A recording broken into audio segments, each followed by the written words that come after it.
ओम धन्वंतरे नमः। आयुर्वेद व्यासपीठ की ओर से मैं वैद्य विलोक भारतीय आप सभी श्रोताओं का, महानुभावों का हार्दिक स्वागत करता हूं। आयुर्वेद व्यासपीठ की इस फेसबुक लाइव श्रृंखला में आज हमारा तृतीय पुष्प है और तृतीय पुष्प में वैद्य संतोष नेवपुरकर जी हमें आज फेसबुक लाइव के वक्ता के रूप में सम्मिलित हुए हैं। उनका विषय है सुश्रुत संहिता का डे टू डे प्रैक्टिस में किस तरीके से उपयोग किया जा सकता है। सुश्रुत संहिता सर्जरी में, शल्य तंत्र में श्रेष्ठ है ही, लेकिन उनका काय चिकित्सा में, हमारे जनरल प्रैक्टिस में किस तरीके से हम उपयोग कर सकते हैं, इसके बारे में आज सर हमें मार्गदर्शन करेंगे। तो प्रारंभ करने के पूर्व मैं वैद्य संतोष नेवपुरकर जी, वो सबसे परिचित है ही, लेकिन एक औपचारिकता के रूप में उनका अल्प परिचय आप सब लोगों को करवाना चाहूंगा। वैद्य संतोष नेवपुरकर सर BAMS और PhD है। 1991 से सर दीर्घायु आयुर्वेद स्वास्थ्यालय के माध्यम से रुग्णों की सेवा करते हैं। सर ने जो नाम रखा है वही यूनिक है, स्वास्थ्यालय। रुग्णालय न कहते हुए सर ने स्वास्थ्यालय कहा है, तो सर के उसके पीछे की जो सोच है वो हम सबको एक नया दृष्टिकोण देती है। सर आयुर्वेद व्यासपीठ के संस्थापक सदस्यों में से एक है और सर ने आयुर्वेद व्यासपीठ का सहकार्यवाह पद तथा अध्यक्ष पद भूषण किया हुआ है। सर फिलहाल आयुर्वेद व्यासपीठ में केंद्रीय कार्यकारिणी के सदस्य है, national council of clinical establishments Delhi के सदस्य है तथा साइंटिफिक एडवाइजरी ग्रुप CCRS का जो है उसके भी सर सदस्य है। इसी के साथ में सर राष्ट्रीय आरोग्य विद्यापीठ के राष्ट्रीय गुरु के रूप में भी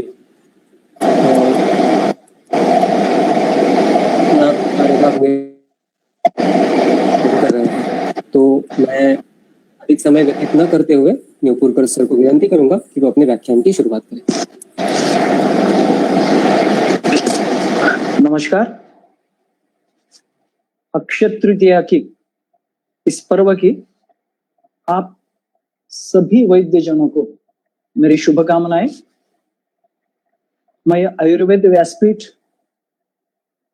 और इस फेसबुक लाइव के संयोजक रूप में वैद्य विलोक भारतीय और वैद्य मंदार भणगे, ये दोनों वैद्यों का भी और आयुर्वेद व्यासपीठ का भी धन्यवाद देना चाहता हूं कि इस लॉकडाउन के कार्यकाल में आपसे इस माध्यम से संपर्क करने का उन्होंने मुझे यह अवसर प्रदान किया है।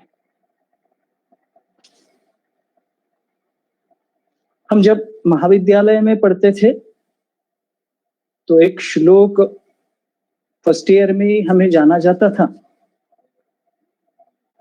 वो श्लोक ऐसा था, निदाने माधवः श्रेष्ठः सूत्रस्थाने तु वाग्भटः शारीरे सुश्रुतः श्रेष्ठः श्रेष्ठ चरकस्तु चिकित्सिते।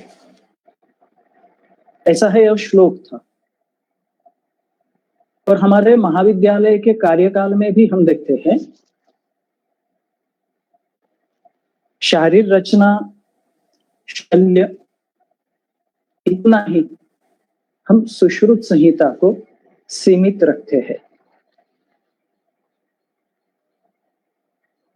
इसलिए आज मेरा यह यत्न रहेगा कि आप सभी महानुभाव सुश्रुत संहिता भी थोड़ा अध्ययन करने के लिए तैयार हो। मुझे पता है कि कुछ लोग इसके जानकार भी हैं। आप सभी जानते हैं सुश्रुत संहिता का जो अध्याय रहता है, पूर्व अध्याय का जो स्थान रहता है, समझो सूत्र स्थान है, वो सूत्र स्थान जहां समाप्त होता है वहां एक श्लोक है, इति भगवता श्री धन्वंतरेण उपदिष्टायाम तत्शिष्येन महर्षिना सुश्रुतेन विरचितायाम सुश्रुत संहितायाम ऐसा वहां पे कहा गया है। यह सुश्रुत संहिता श्री भगवान धन्वंतरी उपदिष्ट ऐसी है और महर्षि सुश्रुत जो है उन्होंने इसका विरचितायाम ऐसा कहा है। सुश्रुत संहिता की 19 संस्कृत टीका अभी उपलब्ध है। हम अभी जो सुश्रुत संहिता हमारे पास उपलब्ध है, जो हम इस्तेमाल करते हैं, जिसका अध्ययन करते हैं, वो है डल्हन टीका। वृद्ध सुश्रुत थे जिन्होंने सुश्रुत संहिता का पहला प्रतिसंस्करण किया है। आचार्य नागार्जुन थे जिन्होंने सुश्रुत संहिता का दूसरा प्रतिसंस्करण किया है। और हम अभी जो प्रतिसंस्करण जो हम अध्ययन में लाते हैं वो तीसरा प्रतिसंस्करण है और 10वीं सदी उसका कालावधि है। सुश्रुत अतिशय स्पष्ट है। हम जब सुश्रुत संहिता अध्ययन के लिए लेते हैं तो सुश्रुत संहिता ये जो है यह 6 स्थान और पूर्व तंत्र तथा उत्तर तंत्र ऐसे 2 विभागों में विभाजित है।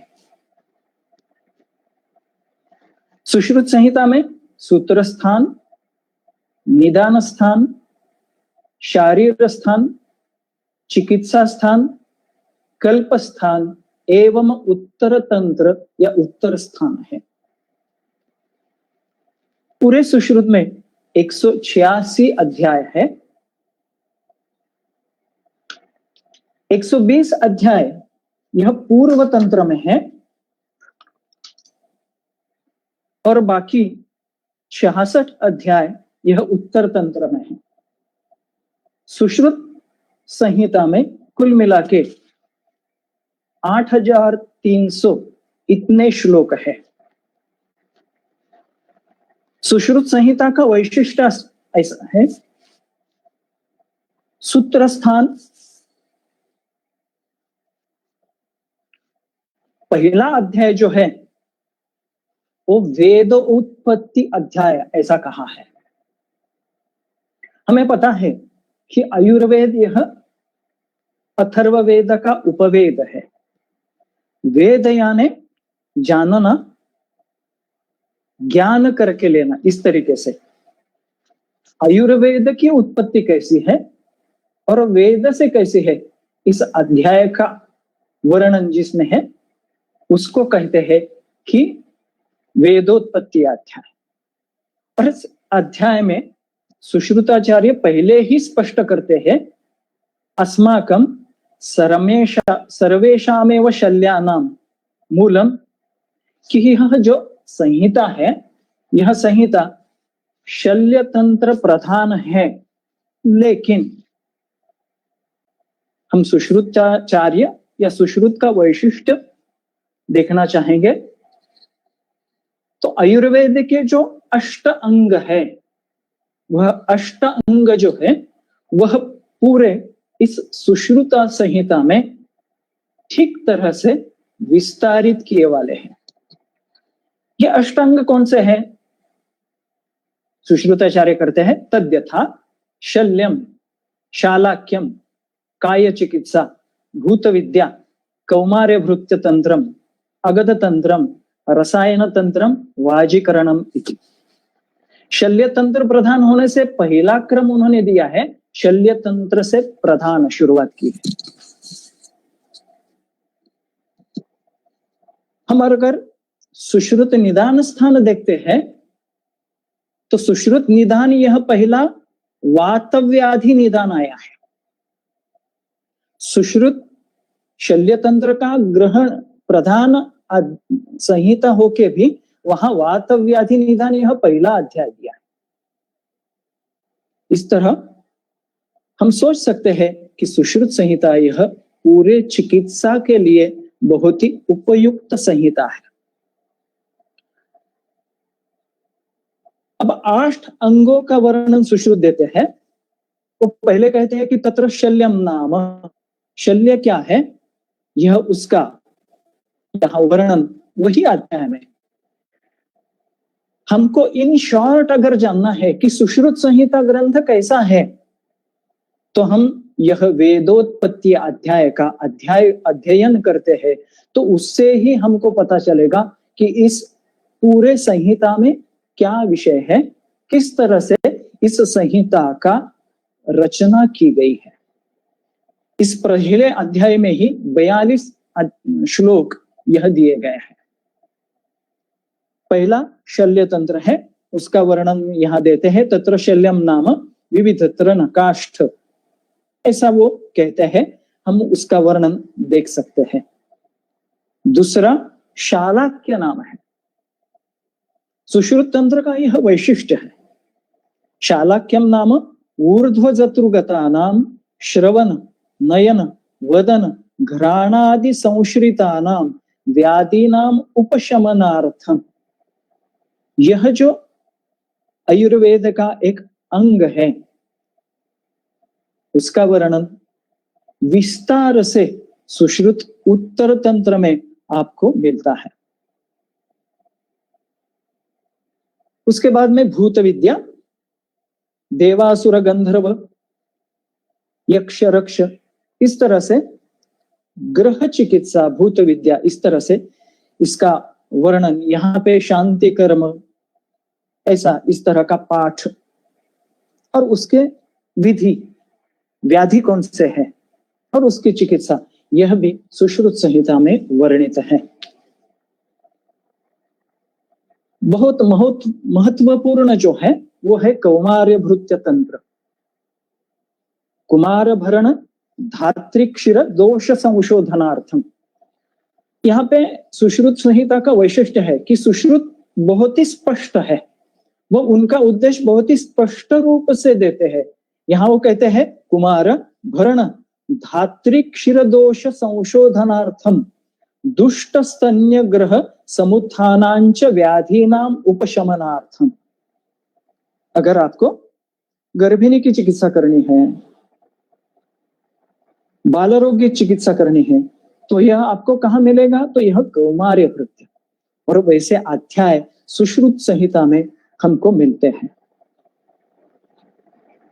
जो आयुर्वेद का दुर्लक्षित है वो है अगध तंत्र, और इस अगध तंत्र का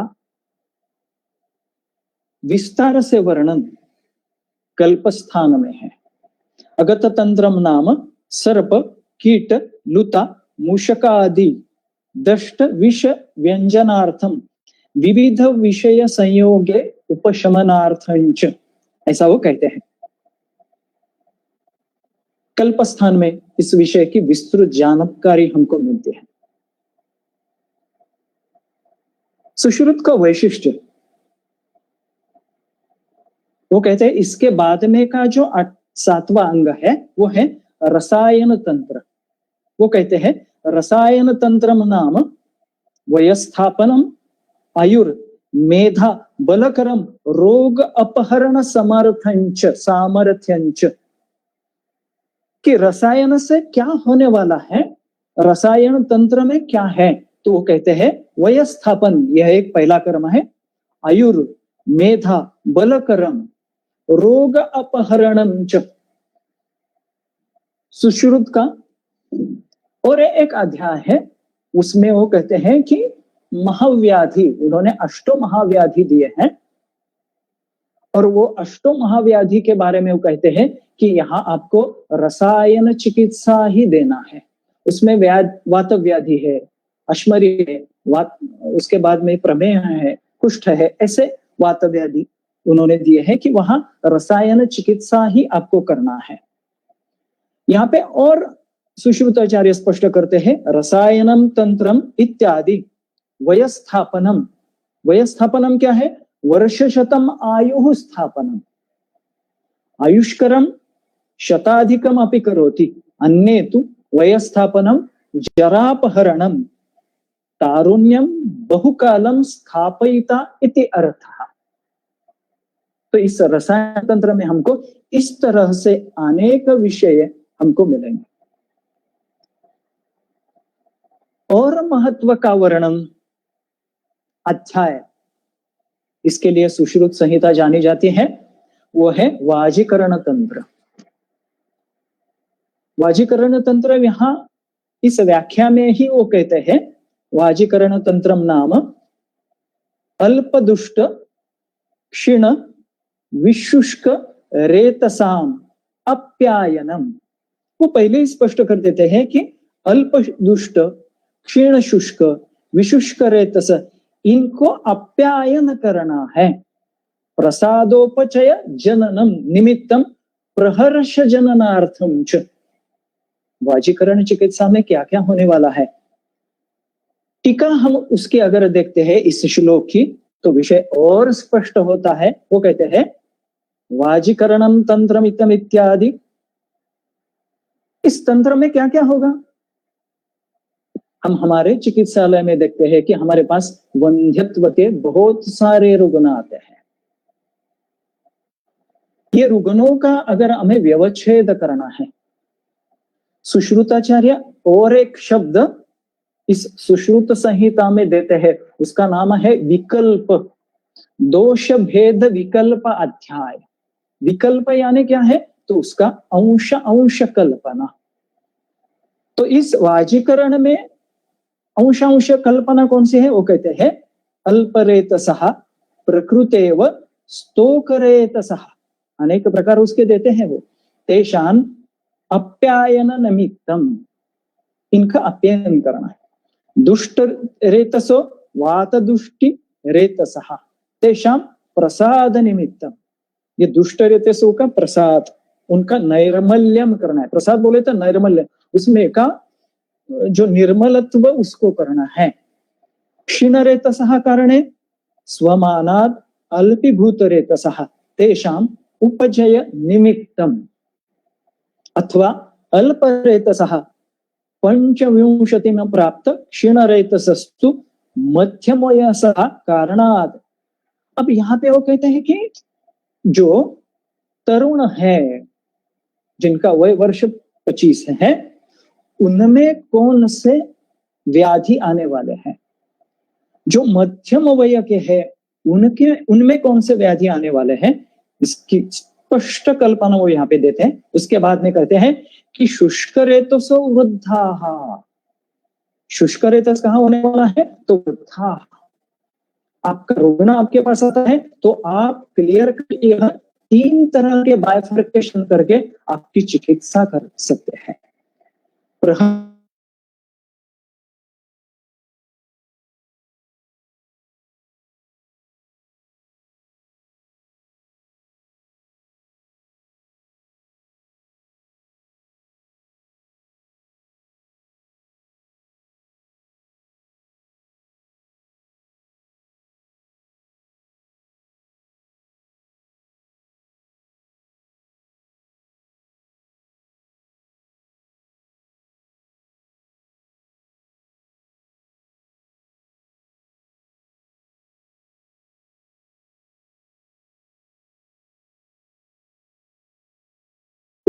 की व्याख्या देते हैं। सबसे श्रेष्ठ वैद्य की व्याख्या कहां दी है सुश्रुत संहिता में? तो वो है कल्प अध्याय। सुश्रुत चिकित्सा स्थान जहां समाप्त होता है वहां कल्प स्थान शुरू होता है। पहला ही अध्याय वहां पे दिया है उन्होंने, अन्नपान रक्षा कल्प।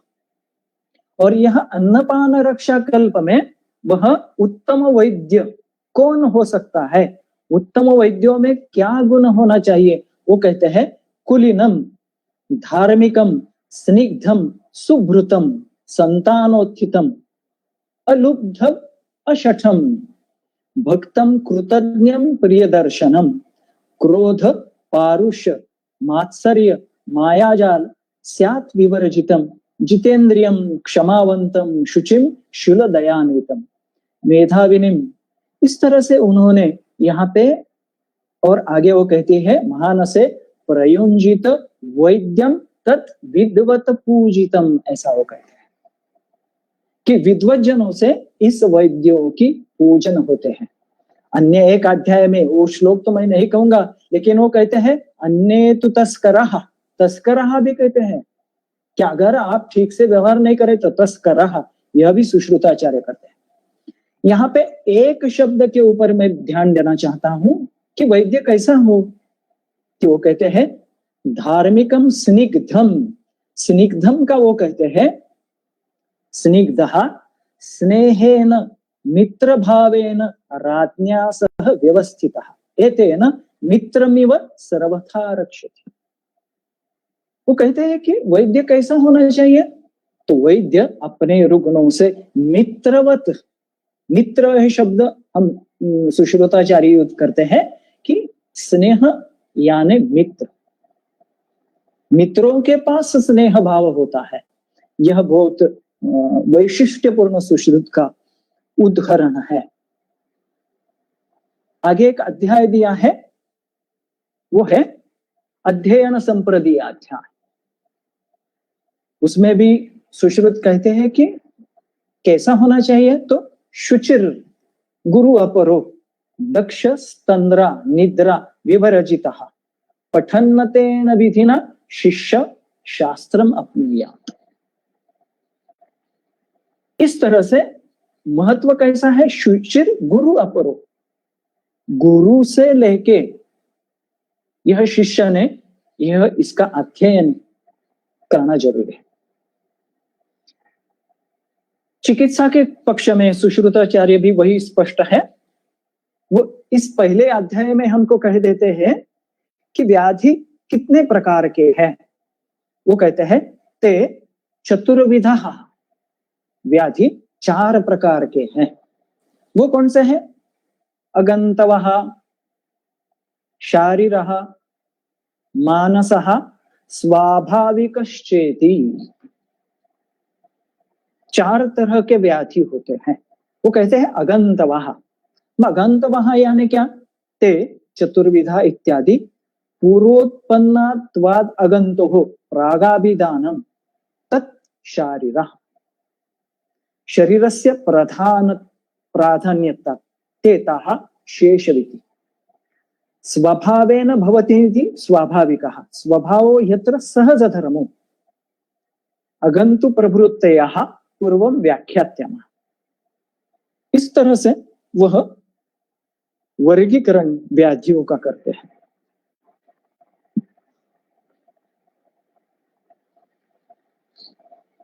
सुश्रुत संहिता का वैशिष्ट्य है कि यह, जहां हम सुश्रुत संहिता के स्थान देखेंगे तो वो ख्याल में आएगा कि पहला सूत्र स्थान है, सूत्र के बाद में निदान स्थान है, शारीर स्थान है, चिकित्सा स्थान है, कल्प स्थान है और उत्तर स्थान है। हम अगर टीका देखेंगे और वो टीका में हम सूत्र स्थान के बाद में निदान स्थान अगर शुरू करते हैं तो वहां आपको पता चलेगा कि सूत्र के बाद में निदान क्यों आया है। आपको यह टीका देखना बहुत ही आवश्यक है। प्रैक्टिस में अगर हमको सुश्रुत संहिता का सही तौर से उपयोग करना है तो कुछ अध्याय विशेष रूप से ध्यान देने की जरूरत है।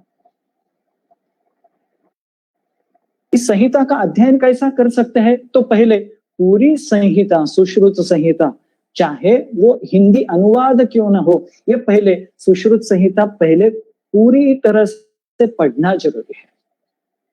ये पढ़ने के बाद में हमको फिर टीका, जो डल्हन टीका प्रचलित है, वो डल्हन टीका पे जाना आवश्यक है। और फिर एक एक स्थान, पहला सूत्र स्थान है।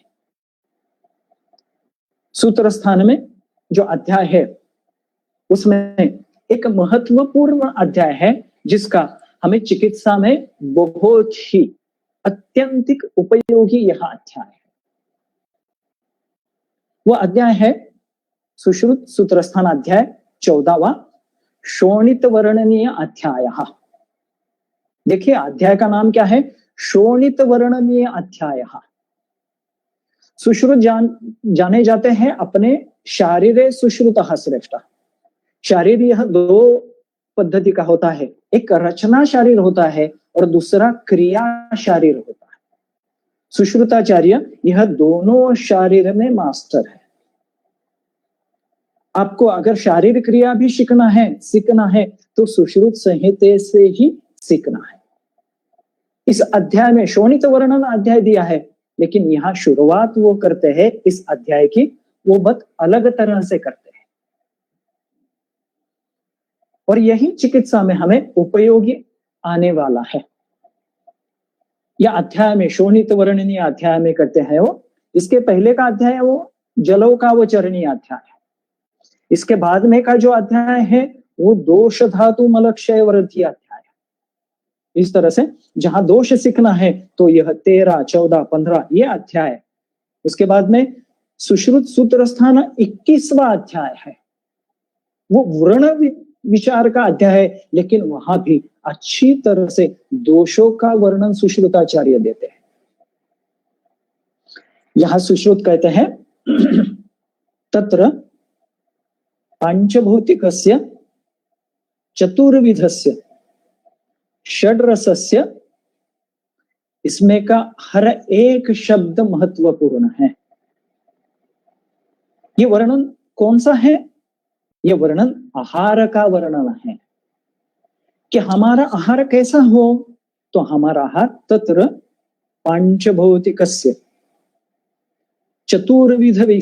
चतुर्विधस्य, या तो पंचभौतिक हो या चतुर्विधस्य हो या षड्रसस्य हो, द्विविध वीर्यस्य हो, अष्टविध वीर्यस्य हो वा अनेक गुणस्य उपयुक्त आहारस्य, इस तरह का आहार हो। हम जब रूपनों को पूछते हैं कि आप अल्पाहार में क्या लेते हैं, भोजन में क्या लेते हैं, प्रातः काल के भोजन में क्या लेते हैं, सायं भोजन में क्या लेते हैं, तो इस श्लोक को याद रखना बहुत ही जरूरी है। वो कहते हैं षड्रसस्य। हमको पूछना है कि आप क्या क्या लेते हैं, मधुर कितना लेते हैं, अम्ल कितना लेते हैं, कटु कितना लेते हैं, तिक्त कितना लेते हैं, कषाय कितना लेते हैं। षड्रस होना चाहिए आहार में। क्यों लेना चाहिए षड्रस? आगे वो कहते हैं सम्यक परिणतस्य यस्तेजो भूतः सारः परम सूक्ष्मः स रसः इत्युच्यते। इसको सुश्रुताचार्य ने रस कहा है। ये रस कैसा रहने वाला है? तो इसमें सम्यक परिणमन होने वाला है। सम्यक परिणमन होने के बाद में यह रस तैयार होने वाला है। यह तेजोभूतः सुश्रुत का और एक वैशिष्ट्य है। यह तेज, यह शब्द वह 3 जगह यूज करते हैं सुश्रुताचार्य। एक करते हैं बल के लिए, एक करते हैं ओज के लिए, और एक करते हैं तेज। यह स्पष्ट रूप से वो कहते हैं कि ओज जैसा है कि सब धातुओं का वो बल है, सब धातुओं का सार है, वैसे वो करते हैं कि महिलाओं में तेज यह होता है। वो जैसा ओज है वैसा तेज, ऐसा सुश्रुत। यहाँ अलग कंसेप्ट सुश्रुत का है और उस तरह से उन्होंने वह तेज की चिकित्सा भी बताए वाली है। आगे यह जो रस है तैयार है, उसका स्थान क्या है? तस्य हृदयं स्थानम स हृदय चतुर्विंशति धमनीर अनुप्रवेश्य ऊर्ध्वगादश अधोगादश तिर्यगाश्चत्वारि कृत्स्नम शरीरम अरस्तरपयति। अब यह देखो, इसका स्थान हृदय कहाँ है? जब हम हृदय रोग का रुग्ण देखेंगे, इसलिए यह श्लोक बहुत ही इंपॉर्टेंट है। आगे क्या होने वाला है? वो कहते हैं कि इस रस से तर्पयति, वर्धयति, धारयति, यापयति, तर्पण, वर्धन, धारण, यापन। और हमको स्पष्टता होनी है तो हमको यह हर एक शब्द आयुर्वेदीय शब्दकोश में देखना चाहिए कि तर्पण क्या है, वर्धन क्या है, धारण क्या है, यापन क्या है। तस्य शरीराम अनुसरण तो अनुमानेन, आगे क्या होने वाला है? क्षय, वृद्धि, विकृत। यह रस का अगर क्षय होता है, वृद्धि होती है, विकृत होता है, तो क्या होने वाला है? सर्व शरीर अवयव दोष धातु माला नाम अशय सुरारी रसे जिज्ञासा किम, यह जो रस है यह सौम्य है और यह क्या काम करने वाला है? स्नेहन, जीवन, तर्पण, धारणादि विशेषे ही सौम्य इति अवगम्य। यह सौम्य होने से ही स्नेहन, जीवन, तर्पण, धारण यह कर्म करने वाला है। अगर यह रस सौम्य नहीं होता है तो यह स्नेहन, जीवन, तर्पण, धारण इस कर्म में गड़बड़ होने वाली है। यह होने के बाद में इस रस से रक्त कैसा तैयार होता है इसका वर्णन सुश्रुत वहां पे करते हैं।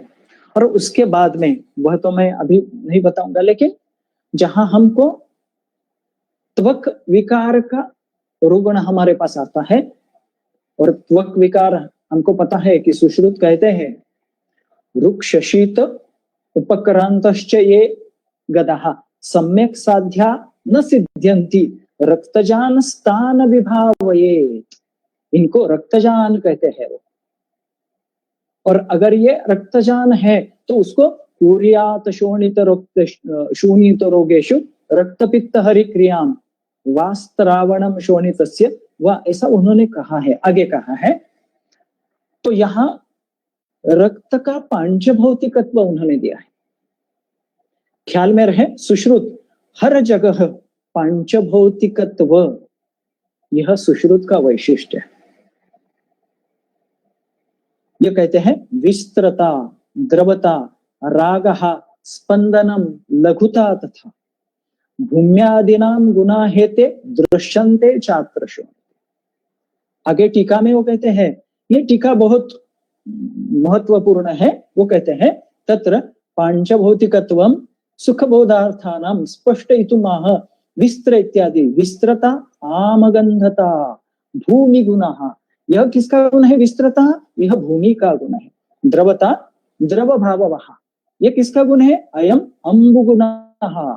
रागो, रक्तता, तेजो गुणः, ये तेज का गुण है। स्पंदनम, किंचित चलनम, ये वात का गुण है।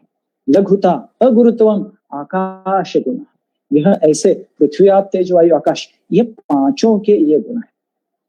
और ये पांचों में इस महाभूतों के संगठन में गड़बड़ है तो वहां फिर रक्त में यह विस्तृता, दवता, राग, इसमें गड़बड़ होने वाली है। तो इसलिए हम ख्याल में रहे कि जहां रस और रक्त का संबंध है, त्वक विकार है, तो इस श्लोक को हमें ध्यान में रखना है।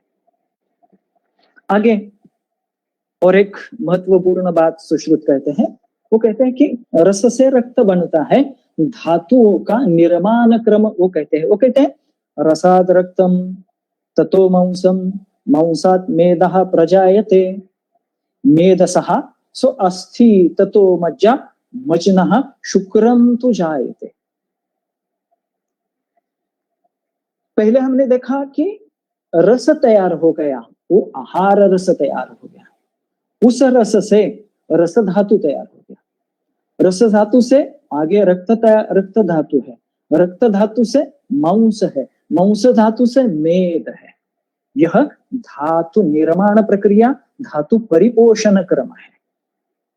जब हम चिकित्सा करते हैं तो अगर रक्त प्राधान्य में दृष्टि है तो पहले का रस धातु और रक्त धातु पोषण करने वाला मांस धातु, ये तीनों धातु हमको ख्याल में रखते हुए चिकित्सा के द्रव्य उपयोगित्व लाना है। आगे वो कहते हैं कि इस तरह से हमने देखा है कि रस यह महत्वपूर्ण है। वो कहते हैं तत्र येषां धातूनाम अन्नपान रसः प्रीणयति रसजं पुरुषं विद्यात् रसम रक्षेत प्रयत्नतः। इसलिए वैद्य को अपने रुग्ण को और रुग्ण को भी इस रस के बारे में ज्ञान देना जरूरी है, और रस की अगर हम रक्षा करते हैं तो आपका आरोग्य अच्छा रहने वाला है। आगे हम जाएंगे।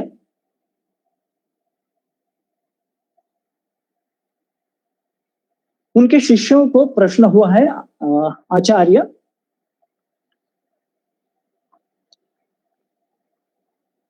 यहाँ पे धातु परिपोषण क्रम कहाँ है और कहा है कि जब हम आहार लेते हैं तो आहार से शुक्र धातु यह 1 मास में तैयार होने वाला है। तो प्रश्न ऐसा हुआ कि फिर हम जो द्रव्य यूज करते हैं वाजीकरण, वो 1 महीने के बाद में काम करने वाला है? ऐसा नहीं है। वो कहते हैं वाजीकरणं तु औषधः स्वबल गुण उत्कर्षाद विरेचनात् उपयुक्तः शुक्रम शीघ्रम विरेचयति। सुश्रुत ने 2 शब्द बहुत अच्छी तरह से कहे हैं। वो कहते हैं स्वबल गुणोत्कर्ष, स्वबल से, गुणोत्कर्ष से, वह तुरंत त्वरित वह धातुत्व या धातुगामित्व उस द्रव्य को रहने वाला है। और दूसरा शब्द सुश्रुताचार्य ये कहते हैं वो है स्वयोनिवर्धन द्रव्य। ये वैशिष्ट सुश्रुत का स्वयोनिवर्धन, वो आगे आएगा, हम देखेंगे। वो कहते हैं, इसकी टीका में नहीं पढ़ूंगा क्योंकि समय का ये है। वो कहते हैं यदि मासेन रसः शुक्री भवति तर्हि वाजीकरणं महोषिधनां प्रयोगः निष्फलः। और वो फिर कहते हैं माशादयः स्वबल गुणोत्कर्षात् स्वभावात् स्नेहात् उत्कर्षात् इति अर्थः। इस श्लोक में 3 तरह से वाजीकरण द्रव्य का उपयोगित्व होता है ऐसा, लेकिन उसके लिए टीका पढ़ना बहुत ही जरूरी है। वो कहते हैं वाजीकरणम इति बहुवचनात् तेन बल्यम बृहणम जीवनियम स अंग ग्रहणादपि तत्पच्यता। वाजीकरण से ही इतने बाकी कर्म होने वाले हैं।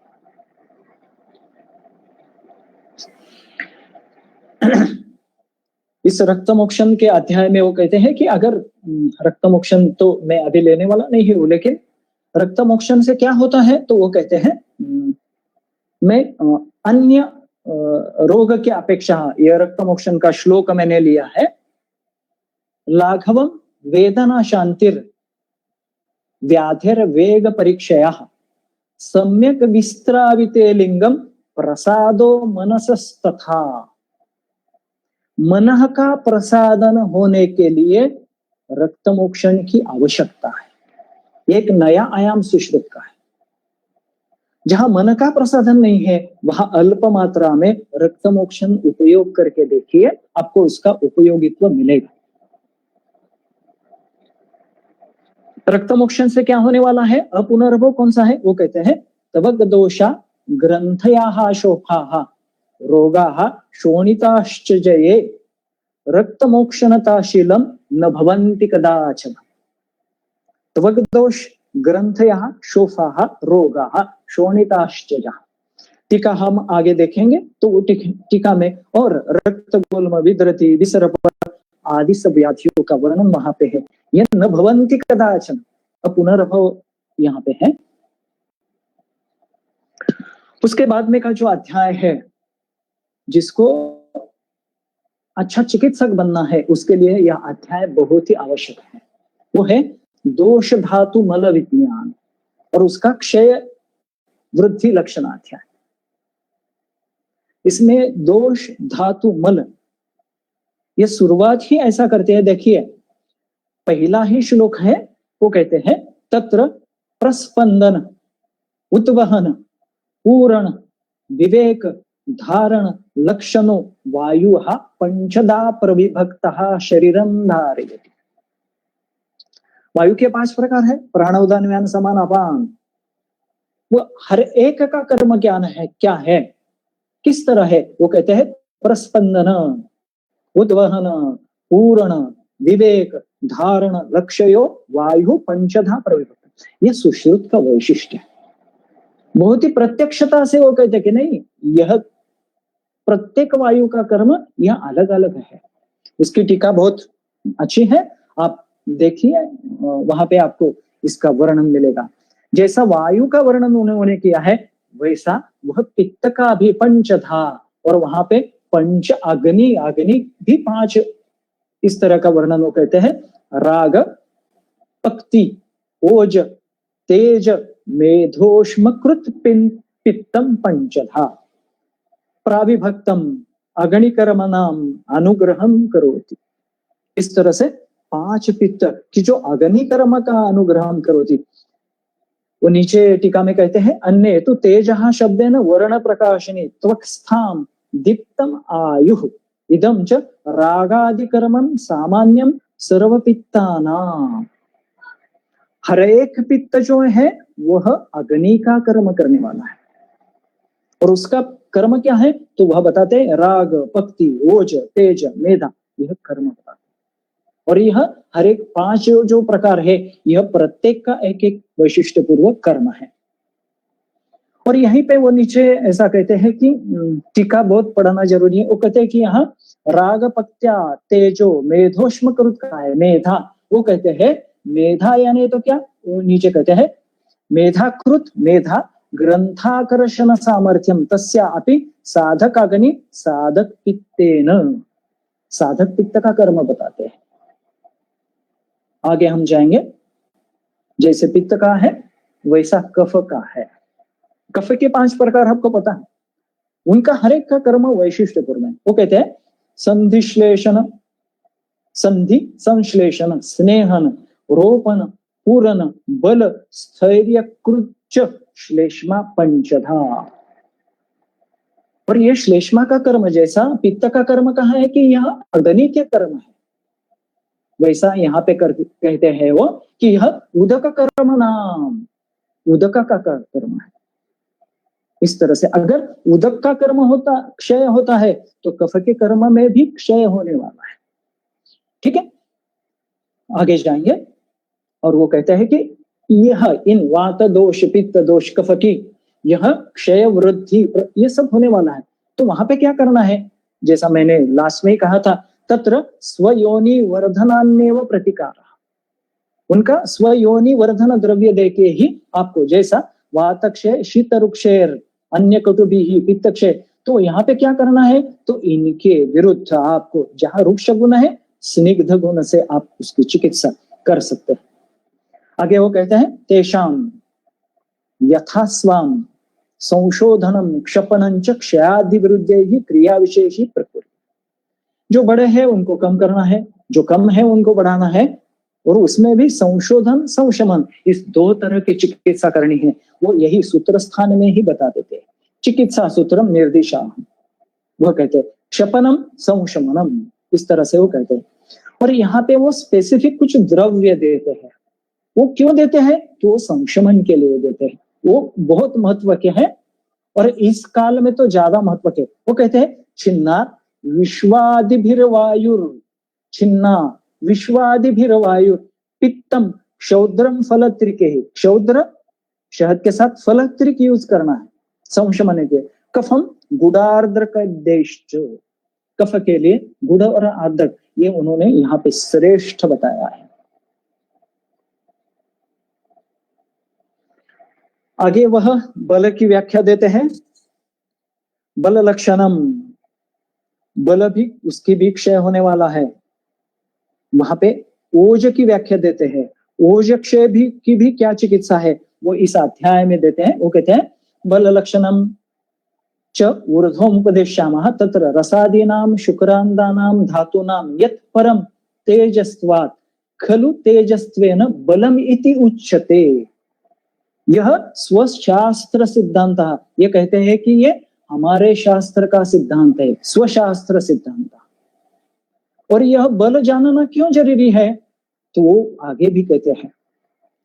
और इसके बाद में यह एक महत्वपूर्ण श्लोक है और ये यही अध्याय में है। इसलिए मैं कहा हूं कि अगर जिसको अच्छा चिकित्सक बनना है तो सुश्रुत सूत्र 15वां अध्याय यह ध्यान से पढ़े, टीका के सहित पढ़े।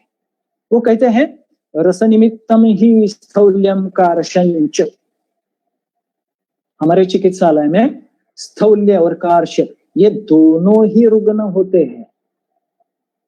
सुश्रुताचार्य कहते हैं कि इनको खाली रस निमित्तम ही है, ये रस से ही है। चिकित्सा कैसी करनी वो यही बताते थे। वो कहते हैं श्लेष्महाराण सेविनो अध्यशनशीलस्य व्यायामान्यो दिवा स्वप्नरतस्य च आम एवान्न रसो मधुरतरश्च शरीरम अनुक्राम। वो आगे कहते हैं तद स्थौल्यम आपादयति। इससे स्थौल्य होगा, क्या होगा उसको, तमति स्थूलम क्षुद्र श्वासम पिपासा, श्वास लगेगा, पिपासा है, प्रस्वेदम गात्रम दौर्गंध्यम कृथनाद गात्रम साद। इस तरह से उन्होंने दिया है। सौकुमार्य मेधसः सर्व क्रियासु असमर्थः। ये बहुत इंपॉर्टेंट है, सर्व क्रियासु, ऐसा वो कहते हैं। तो वो कहते हैं नीचे फिर क्या करना है, अतस्त्यात् उत्पत्ति हेतुम परिहरेत। हेतु आप उसको, और फिर क्या करना है आगे, वो कहते हैं अत्र तु शिलाजतु गुग्गुल गोमूत्र त्रिफला लोह रजो रसांजन मधु वमथु, वमन करना है उनका, कोरदुष श्यामा कोद्दलकादि नाम विरुक्षणम छेदनीयांच द्रव्यानाम विधिवत उपयोगो व्यायामो लेखन बस्तिश्च उपयोगः। इतने स्पष्ट तरह से उन्होंने दिया है। आहार क्या लेना है वो कहा है, औषध कौन सा लेना है वो कहा है, कर्म क्या करना है वो भी कहा है। इसलिए सुश्रुत ध्यान में रखे कि केवल शस्त्र कर्म के वैद्य नहीं है, वो बहुत ही अच्छे चिकित्सक भी है। आगे, और जैसे यहाँ उन्होंने स्थौल्य की चिकित्सा दी है, वैसी कार्श की भी चिकित्सा देते हैं।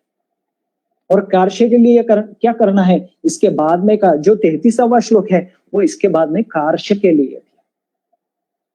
समय की मात्रा कम होने से आप उसको देख सकते हैं। और सुश्रुत का वैशिष्ट्य है, अगर वो अध्याय में क्या दिया है या आपको जानना है तो सुश्रुत का लास्ट बट वन श्लोक जो रहता है हर एक अध्याय का, वो आप अगर पढ़ते हैं पहले तो आपको पता चलेगा कि वो अध्याय में क्या है। इस अध्याय का समापन सुश्रुत करते हैं और वो कहते हैं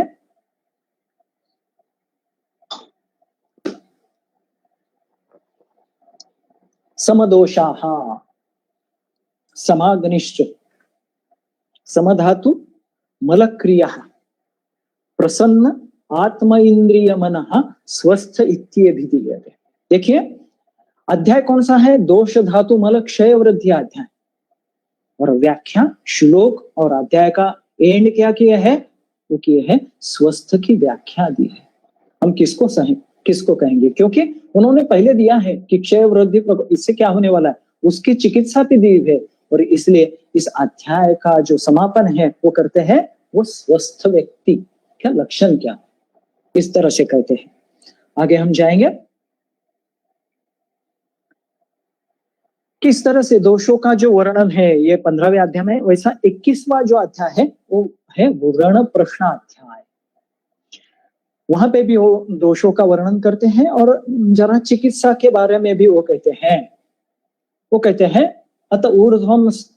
और यहाँ इस अध्याय का एक वैशिष्ट्य भी है कि व्याधि कैसा उत्पन्न है, दोष दुष्ट सम्मूर्छना जनितो व्याधि। ये दोषों का सम्मूर्छन होने से व्याधि होता है। और यह जो सम्मूर्छन है वह षट क्रिया काल से होता है, संचय प्रकोप प्रसर स्थान संश्रय व्यक्ति और भेद। और यह षट क्रिया काल किसने कहा है, तो सुश्रुताचार्य ने ही कहा है। वो कहाँ कहाँ है? तो इस अध्याय में। अध्याय कौन सा है? वर्ण का अध्याय। वो कहते हैं तत् ऊर्ध्वं स्थान संश्रयं वक्षामः एवं प्रकुपित पित्तजांश शरीरम प्रदेशम आगम्य तान स्थान व्याधिंजन। वो व्याधि वहां पे होने वाले हैं, इसलिए वो इस श्लोक को अच्छी तरह से पढ़ना है। वो आगे कहते हैं संचयंच प्रकोपंच प्रसरं स्थार संश्रयं व्यक्तिं भेदंच यो व्यक्ति दोषानाम स भवेद भिषक। ऐसा वो कहते हैं कि हाँ इस तरह से हो। और एक अध्याय महत्व का है, वो है अतुरोपक्रमणीय अध्याय, चरक सूत्र 35वां अध्याय है। और यहाँ पे सुश्रुताचार्य एक बहुत ही महत्वपूर्ण बात कहते हैं। वो कहते हैं कि आज लोग पूछते हैं कि भाई कोरोना आपके आयुर्वेद में दिया है क्या, और कौन सा व्याधि दिया है क्या? सुश्रुताचार्य कहते हैं, और यह बहुत इंपॉर्टेंट श्लोक है और अध्याय भी है। वो कहते हैं नास्ति रोगो विना दोषेत यस्मात् तस्मात् विचक्षणः। जो व्याधि है, जो रोग है, वो कहां से होने वाला है? दोषों से ही होने वाला है। इसलिए अनुक्तम अपि, जो अनुक्त व्याधि है, जिसका नहीं वर्णन नाम नहीं दिया है, लेकिन उसका अनुक्तम अपि दोषानाम लिंगैर व्याधि मुपाचरेत, उसके लिंग पहचानिए, दोष पहचानिए, और उसके बाद में फिर उस अनुक्त व्याधि की चिकित्सा की है। सुश्रुत का वैशिष्ट्य है, मेरे ख्याल से अन्य अध्याय में 1120 इस तरह के व्याधि उन्होंने दिए हैं, 570 द्रव्य दिए हैं। ये सुश्रुत का वैशिष्ट्य है। आगे हम जाएंगे।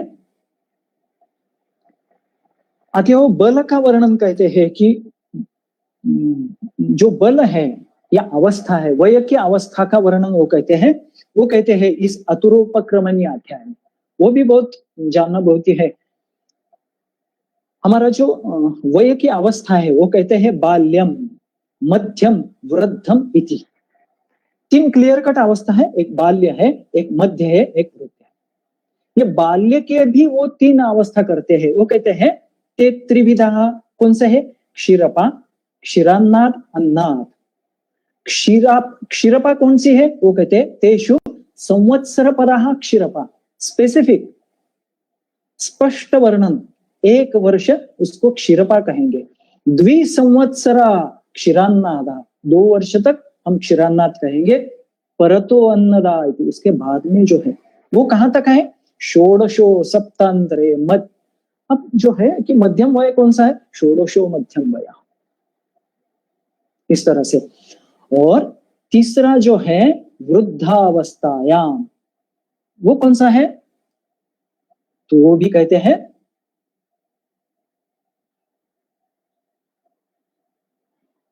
वो वृद्धावस्था के भी 70 से आगे वो कहते हैं कि नहीं, यह अवस्था है वृद्धावस्था है। ये जानना क्यों अवस्था? वो कहते हैं बाले विवर्धे श्लेष्मा मध्यमे पित्तमे वतु भूयिष्ठम वर्धते वायुर वर्धे तद्वि योजयेत। बालरोग, बालावस्था में विवर्धते श्लेष्मा, मध्यम में पित्तमेव और वर्धते वायुर। इसलिए बल है, और बल के साथ दोषों का प्राधान्यत्व उनमें क्या होने वाला है, उस तरह से आप चिकित्सा कर सकते हैं। और दूसरा, यह वह जानने का, अवस्था जानने का ज्ञान क्यों है, प्रयोजन क्यों है? वो कहते हैं अग्नि क्षार विरेकस्तु बाल वृद्धो विवर्जयेत। अग्नि, क्षार, विरेक, ये 3 जो उपक्रम हैं, ये बाल वृद्धो विवर्जयेत, ये तीनों में नहीं करना है। इसलिए उन्होंने इसका अतुरोपक्रमणीय का ये वर्णन किया है। सुश्रुत बहुत बड़ी संहिता है। मुझे लगता है कि मुझे जो समय दिया गया था वह यहाँ पर्याप्त होता है। एक 2 श्लोक में कहूंगा और मेरा व्याख्यान यहीं पे खत्म करूंगा। जहां सुश्रुत सूत्र स्थान का अध्याय का वर्णन है, जैसा यह अतुरोपक्रमणीय अध्याय, इसमें के 2 अध्याय आगे के वो बहुत इंपॉर्टेंट है। वो है सुश्रुत सूत्र 45वां अध्याय, वह द्रव द्रव्य विधान का अध्याय है। और सुश्रुत सूत्र 46वां अध्याय, वो है अन्न द्रव्य का अध्याय। 2 अध्याय अलग किए हैं। और सुश्रुत का वैशिष्ट्य क्या है? और सुश्रुत का वैशिष्ट्य है, यह सूत्र स्थान में आप देखेंगे, ये जो लास्ट वाला सुश्रुत सूत्र अध्याय 46 है अन्नपान का, वो सबसे बड़ा अध्याय है, उसमें 532 श्लोक है। और सुश्रुत सूत्र अध्याय 9वां है, वह सबसे छोटा अध्याय है, वह अल्प 6 ही श्लोक उन्होंने दिए, ओनली 6 श्लोक। उसका नाम है योग्या सूत्रीय। योग्या यानी क्या? उसके लिए क्या क्या तैयार रखना है, इस अध्याय के लिए अलग अध्याय 6 ही श्लोकों का सुश्रुत ने किया है। इस द्रव द्रव्य अध्याय का एक ही मैं श्लोक आपको बताना चाहूंगा। क्षीरघृतम पुनः संग्राही रक्त पित्त भ्रम मूर्छा प्रशमनम नेत्र रोग हितंच। जो घृत होता है उसके 2 प्रकार सुश्रुताचार्य ही कहते हैं। वो कहते हैं कि क्षीर से दधी, दधी से मथ के नवनीत, और नवनीत से घृत, यह एक प्रकार है। और दूसरा जो प्रकार है वो ऐसा है क्षीरोत्थित घृतम। क्षीरोत्थित बोले तो क्षीर से जो है उसको ही मथना है, और उससे जो क्रीम आने वाला है तो उसका जो है उसका ही घी बनाना है। यह स्पेसिफिकली सुश्रुताचार्य ने दिया है। वो कहते हैं रक्त पित्त भ्रम मूर्छा प्रशमनम नेत्र रोग हितंच। आप अगर नेत्र रोग में प्रैक्टिस करते हैं तो इस घृत का आप प्रयोजन कर सकते हैं। सबसे लास्ट में प्रयोगत्नस्य वैद्यस्य सिद्धिर्भवति नित्यशः तस्मात् परिचर्यं कुर्याच्च शस्त्राणां ग्रहणे गता इति सुश्रुत संहितायां सूत्र स्थाने। यह जो है कि यह प्रयोगत्नस्य वैद्यस्य, प्रयोगः प्रकृष्ट योगः, योजना तत्सिद्धि आरोग्य संपदा, नित्यशः सर्वदा शस्त्र ग्रहणम अभ्यास। आप अगर आपकी चिकित्सा अच्छी तरह से करना तो आपको यह प्रयोगत्नस्य वैद्यस्य सिद्धिर्भवति नित्यशः, ये ख्याल में रखना पड़ेगा। सुश्रुत के बहुत सारे वैशिष्ट्य है चिकित्सा के दृष्टि से। समय यहां खत्म होने से मैं यही स्वल्प विराम लेता हूं। आयुर्वेद व्यासपीठ और आयोजकों को और आप सभी विद्वज्जनों को पुनश्च धन्यवाद देता हूं। नमस्कार। धन्यवाद सर, आपने बहुत ही उत्तम पद्धति से सुश्रुत संहिता के मूल्यवान रत्न हमारे सामने प्रस्तुत किए हैं। सर ने प्रारंभ ही मुझे कहा था कि ये एक शुरुआत है, ये इसकी और कड़ियां इसके अंदर सर जोड़ेंगे और आगे सर हमें इसके ऊपर और मार्गदर्शन करेंगे, ऐसी मैं अपेक्षा करता हूं। मैं वैद्य संतोष नेवपुरकर जी का आभार व्यक्त करता हूं आयुर्वेद व्यासपीठ की ओर से। एक कृतज्ञता रूप में उन्होंने अपना जो समय हमें दिया उसके लिए आयुर्वेद व्यासपीठ उनका आभारी है। उसी तरीके से जिन्होंने यहाँ पे लाइव के रूप में सब लोग आप जो सम्मिलित हुए हैं उन सभी का मैं आभार व्यक्त करता हूँ और आज का हमारा फेसबुक लाइव यहीं पे समाप्त हुआ ऐसा घोषित करता हूँ। धन्यवाद।